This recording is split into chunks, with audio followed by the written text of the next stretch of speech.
വഴികളും ഹൈറായ മാർഗം തന്നിലേക്ക് തേൻമലർകളും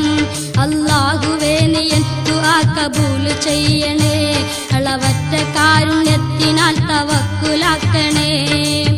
ഇല്ലായ്മയും വല്ലായ്മയും നിറഞ്ഞ ജീവിതം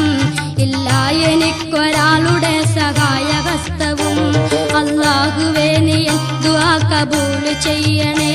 അളവറ്റ കാരുണ്യത്തിനാൽ തവക്കലാക്കണേ വേവലാതി പൂണ്ട്